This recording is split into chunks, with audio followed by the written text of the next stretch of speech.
Bonjour, voilà un petit film pour vous montrer comment on peut simplement rédiger un article sur le nouveau site du lycée. Alors je vais essayer de faire court. Donc on va déjà sur le site du lycée, avec l'adresse habituelle. On va se connecter en haut à droite. Ici vous tapez vos identifiants que vous avez reçus.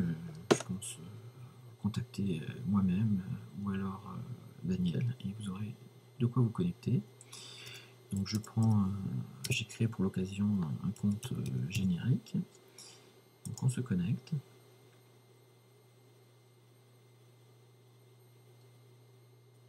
Voilà, donc vous arrivez sur ce qu'on appelle le tableau de bord. C'est la partie privée du site, la partie qui permet de rédiger les articles. Vous avez ici la partie privée et ici donc le site partie publique.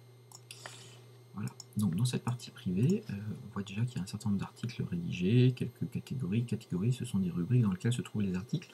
C'est-à-dire que par exemple ici, quand je vais sur la partie publique, la filière S, c'est une catégorie dans laquelle il y a un certain nombre d'articles. Donc sur la partie privée, on a un certain nombre de catégories dans lesquelles on va ranger nos articles. Des mots-clés, ce sont des mots qui sont associés à chaque article de façon à pouvoir les retrouver simplement en cliquant sur ici un mot-clé. Donc là on a tout ce qui traite des mathématiques.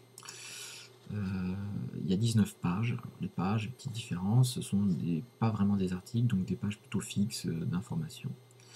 Voilà, donc nous on est là pour rédiger des articles.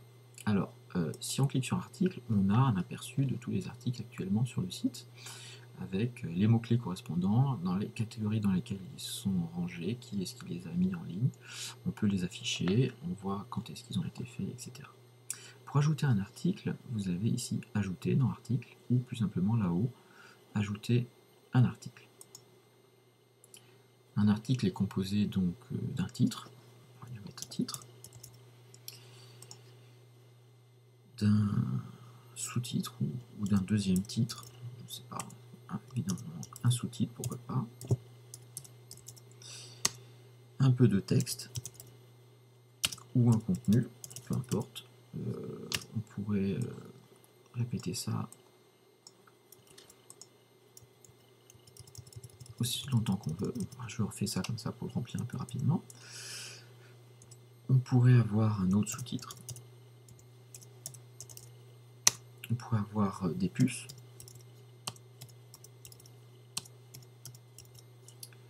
Voilà. Comment on met ça en forme? Eh bien, le titre, on va dire que c'est le plus important. Donc ici, c'est un titre de niveau 2. Le 1, on va le laisser pour ce qui est en haut. Donc ici, titre de niveau 2. Le sous-titre, c'est un titre aussi, mais on va descendre son niveau. On va mettre 3. Celui-là, ben, on va aussi mettre 3.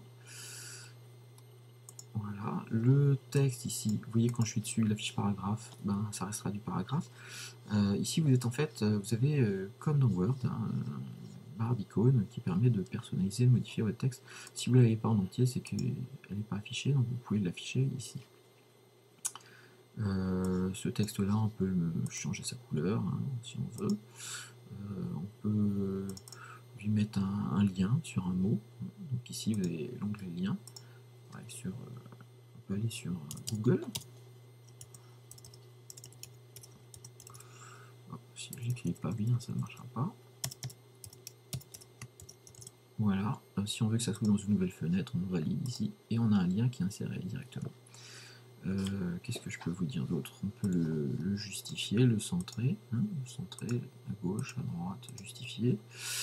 On peut souligner simplement le sous-titre si on veut. On peut mettre un mot en gras, un mot en italique, enfin classique, on peut barrer un mot. Voilà. Qu'est-ce qu'on peut faire d'autre?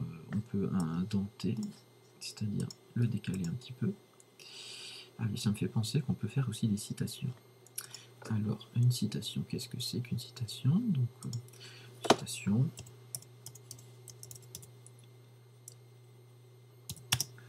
Voilà, donc c'est un texte qu'on veut mettre un petit peu dans un encadré ou avec une présentation différente. Donc ici, vous cliquez juste sur le guillemet et il sera un peu indenté et en même temps, à l'aspect final, quand on regardera l'article, il aura une autre présentation. Alors les puces, les puces sont des puces classiques, on peut les numéroter ou les mettre simplement avec des points. Qu'est-ce qui nous manque un peu là-dedans? Il nous manque par exemple une image. Donc une image, on va l'insérer une image par exemple ici. Une image, ça s'insère comme ceci, on clique sur insérer. Vous pouvez chercher une image si vous avez une adresse, ou alors dans la bibliothèque, un certain nombre d'images sont déjà incorporées. Sinon, le plus classique, ça sera d'importer une image depuis l'ordinateur. Donc par exemple, on prend une image qu'on a récupérée quelque part, ou qu'on a. On la glisse simplement, on la dépose, elle apparaît ici, et vous pouvez l'insérer. Alors, il y a différents moyens de l'insérer. Vous voyez que l'insérer directement dans l'article avec sa taille originale, ou la mettre en tant que miniature, mais attention, par exemple sur cette image-là, elle est plus longue que haute. Donc si je mets en 120 par 120, elle risque d'être tronquée. Je vais la laisser par défaut en taille originale, je l'insère directement, et je la vois ici. Je peux centrer, bien sûr, mais surtout cette image, si je la trouve malgré tout trop grande, je vais pouvoir la réduire un petit peu. Affecter un facteur de réduction, et je mets à jour. Voilà, donc là j'ai un titre, une image, un sous-titre, du texte. Ça me paraît un peu complet, on a fait le tour un petit peu. Éventuellement un petit symbole spécial ici. Voilà, un petit symbole spécial qui est pas facile. Un demi. Allez, on a ça. Vous en avez d'autres. Si vous voulez coller du texte, un copier-coller de Word, il n'y a pas de problème. Vous mettez ici et vous l'insérez. Il arrivera dedans aussi. Voilà. Le reste est classique. Là c'est pareil, c'est pour mettre un document Google Doc. Mais bon, on ne va pas insister aujourd'hui. On viendra peut-être plus tard là-dessus. Voilà. Donc, ça c'est la page d'édition de votre article. On va l'enregistrer, histoire de ne pas perdre son travail. Qu'est-ce qu'il y a ici avant de publier? Vous pouvez publier tout de suite, c'est ce qui est réglé par défaut, mais on peut le modifier en changeant ici la date, l'heure, etc. C'est pas le but. Maintenant, quand on publie, on se décide de publier. Pour l'instant, il est public. Je peux le modifier, c'est-à-dire que je peux le faire en sorte que cet article ne soit visible que par moi quand je suis connecté, ou protégé par un mot de passe que je définis, que seules les personnes qui l'ont, mais par défaut, on peut le mettre en tant que public. Le but, c'est que tout le monde voit les articles. Pour l'instant, il est à l'état de brouillon. Ça peut changer. On peut le mettre en attente de relecture. Donc on demandera à quelqu'un de le relire. Sinon, vous pouvez le publier directement. Alors peut-être qu'avant de le publier, on va en avoir un aperçu. Donc là, vous voyez, j'ai cliqué sur aperçu, j'ai dans la page ici, je vois à quoi il va ressembler. Donc le titre, par la personne qui l'a publié, et ici l'image, le sous-titre, le contenu, la citation qui a un aspect différent, les petites puces, et voilà. Alors, je vous ai parlé des mots-clés tout à l'heure, j'ai pas dit le lien, et j'ai pas fait le lien encore avec les catégories. Donc, comment ça se passe? Ici, avant de publier, pour l'instant, il est dans une catégorie qui n'est pas classée, donc il n'est pas dans aucune catégorie. On peut le déclasser et le mettre dans une catégorie. Par exemple, j'ai envie qu'il apparaisse dans la catégorie acteur et dans la catégorie document. Voilà. Si j'ai envie de lui rajouter un mot-clé, par exemple, ça parle, on va dire, du lycée Marc Bloch, mais que le mot LMB n'apparaisse pas, je peux rajouter LMB ici, et je lui rajoute le mot-clé LMB.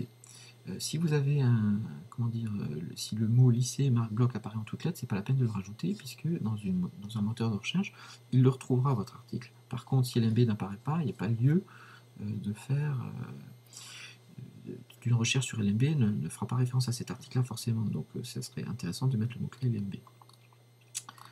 Voilà, image à la une, c'est pas forcément... On reviendra spécifiquement là-dessus, mais disons pour commencer, c'est peut-être pas la peine. Donc voilà un mot-clé, les catégories sont importantes. Mot-clé, catégorie, ça il faut faire avec un article. Une fois que tout ça c'est fait, on publie. Allons-y. Voilà. Notre article est publié. On peut aller le voir en ligne, afficher l'article. Et on le voit comme on l'a vu ici, donc cette fenêtre j'en ai plus besoin. Si on va sur la page d'accueil, donc ici il nous met bien qu'il y a référencé dans les catégories articles et documents avec le mot-clé LMB. Donc quand je vais sur documents, j'ai le dernier article que j'ai mis ici. Quand je vais dans accueil, j'ai mon article qui apparaît là. Alors vous voyez qu'il apparaît intégralement, ce qui n'est pas judicieux, puisque normalement on met qu'un chapeau. Donc on va le modifier encore une fois. La dernière chose à faire, qui est très utile, c'est par exemple j'ai envie qu'il n'y ait que le titre avec l'image, et donc je clique ici pour insérer la balise mort, c'est-à-dire suite en fait. Donc j'insère cette balise là et je remets à jour mon article. Donc maintenant je reviens le voir et je vais sur la page d'accueil. Vous voyez que l'article que j'ai inséré ici n'a plus tout son contenu et qu'on peut aller voir la suite en cliquant là. Voilà. Donc je pense qu'on a fait un premier tour et que c'est suffisant pour commencer. Je vous souhaite bonne continuation et au plaisir de vous lire sur le nouveau site.